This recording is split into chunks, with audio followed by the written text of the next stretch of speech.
You're listening to Rebel Spirituality with me, Sam Goldfinch. Here's the truth. Wisdom doesn't follow rules. So each week we're going to explore what it means to wake up your way so you can live a more peaceful, creative and inspired life no matter your circumstances. It's time to blaze your unique path to truth.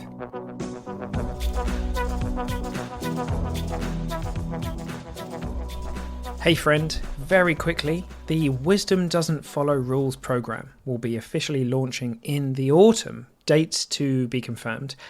I think that's what it's going to be called. That's definitely the theme. We're going to be exploring living from wisdom, getting out of the kind of stories in our head that we've lived with for years that have kind of constrained us or contained us. And yeah, this is something I've wanted to do for years. Many of you, I've spoken about this topic a lot, but the program has never kind of fully formed. And now it's almost there. So I'm really excited to put this out into the world. If you'd like to be amongst the first group of people to get all the information and the emails, there's a link in the show notes to a sign-up list. Just pop your name there and you'll be the first to find out about it. I think that's it. Details, dates, all that to be confirmed. Okay, I'll hand you over to me on the podcast. See you there.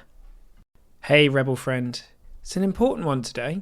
I want to talk about giving our power away to metaphors, models, therapeutic models, ways of relating to the world. I think the buck has to stop with us. You know, we have to be able to honor the wisdom that we have inside of us, which can take real courage because there are so many amazing kind of helpful models or ways of relating to things out there.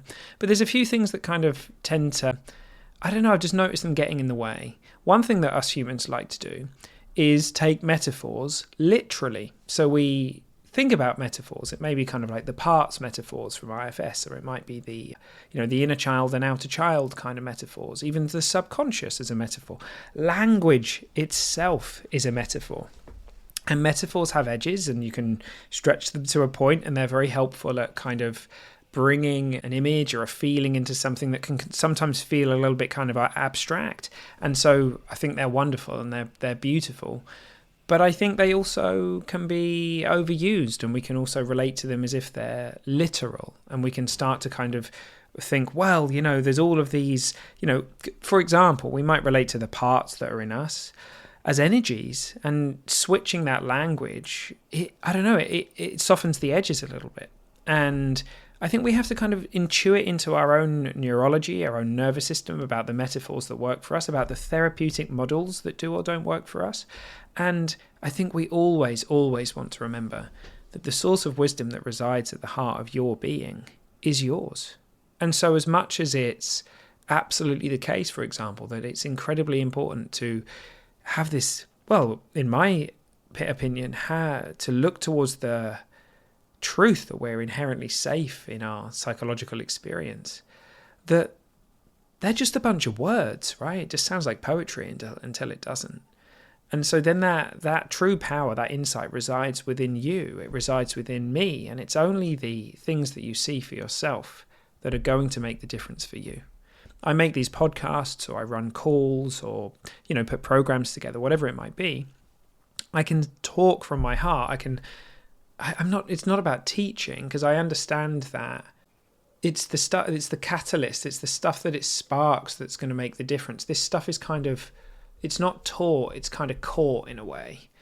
And so I can just kind of share from my heart about the things that I've seen, about the stuff that's made a difference to me, the inside-out understanding being one of them, non-dual inquiry being another one, and just kind of see it how I see it, say it how I see it, and pour love and warmth into it.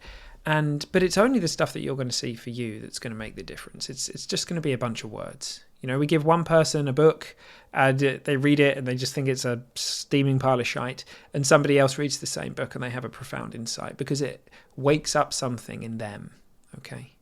And so, yeah, I just want to this is a call to take our power back, to honor the beauty in these models, in these interventions, in these metaphors, and to also acknowledge that it's only you that's really going to know what's right for you. Sid Banks used to say, share this in the way that makes sense to you. Talk to people in the way that makes sense to you. Share what you've seen.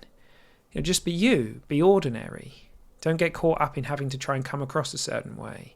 And I want to, just to double underline, I want to honour all of the amazing stuff that comes from the use of metaphor and image and, you know, the concepts and the kind of descriptive layer of experience around language and linguistics. And I find that stuff fascinating, and I think it's incredibly powerful.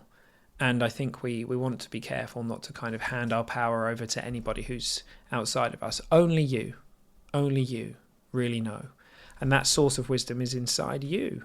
And it's going to come through you in the right way that's right for you, perfectly tailored for you and your life. The stuff that my insights, you know, they're not going to be the stuff that makes the difference to you. Your insights are going to be the things that make the difference to you. I think that's it. I enjoyed that. That was nice to talk to that. It just feels so important to me. I hope you have a beautiful day. Thanks for coming and hanging out with me. And if you want to come and hang out with me a bit more, don't forget to put your name on the waiting list for my next program. Awesome. See you soon.